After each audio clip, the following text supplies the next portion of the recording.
Sine A = 3/4 സീക്ക് A calculate ചെയ്യണം.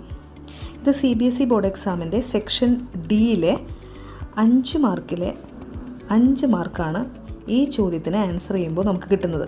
Okay, എങ്ങനെയാണ് ആൻസർ ചെയ്യാൻ നോക്കാം. ആദ്യം നമ്മൾ ഈ തന്നിരിക്കുന്നതും നമ്മൾ കണ്ടുപിടിക്കേണ്ടതുമായിട്ടുള്ള സൈൻ എ ആണ് തന്നിരിക്കുന്നത്, സീക്ക് എ ആണ് കണ്ടുപിടിക്കേണ്ടത്. നമുക്ക് നോക്കുമ്പോൾ ഈ സൈൻ എയും സീക്ക് എയും നേരിട്ട് വരുന്ന ഒരു ഫോമുല നമ്മുടെ കയ്യിലില്ല. സോ സീക്ക് എ എന്നുള്ളതിനെ നമുക്കൊന്ന് മറ്റൊന്നിലേക്ക് ഇൻ്റർപ്രറ്റ് ചെയ്യാം. സോ സീക്ക് എ എന്ന് പറയുന്നത് 1/cos A ആണെന്ന് നമുക്കറിയാം. ഓക്കെ, കോസ് എയും സൈൻ എയും ഇത് തമ്മിൽ ബന്ധമുള്ള ഒരു ഫോമുല ഉണ്ടോ?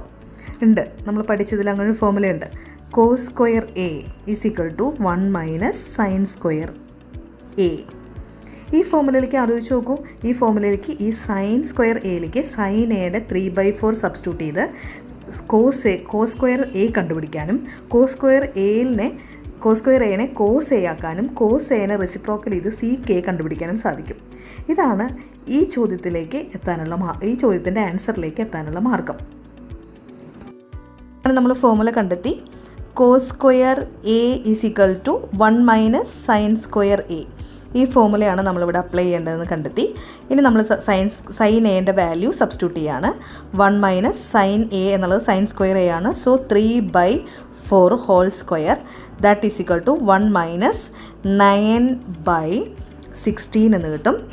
That = 16 - 9 that = 7/16. ഇതാണ് നമുക്ക് ആൻസർ കിട്ടുന്നത്. So cos square A = 7/16. അങ്ങനെയാണെങ്കിൽ കോസ് എ എത്രയായിരിക്കും? √7/√16 ദാറ്റ് = √7. √16 നമുക്കറിയാം 4 ആണ്. ഓക്കെ, അങ്ങനെയാണെങ്കിൽ കോസ് എ = √7/4 ആണെങ്കിൽ സീക്ക് എ എത്രയായിരിക്കും? സീക്ക് എ എന്ന് പറയുന്നത് എന്താ? നമ്മൾ കുറച്ച് നേരത്തെ പറഞ്ഞിരുന്നു. Seek A = 1/cos A. അങ്ങനെയാണെങ്കിൽ 1/√7/4 ദാറ്റ് = റെസിപ്രോക്കൽ ചെയ്യുക 4/√7. ഇതായിരിക്കും ആൻസർ.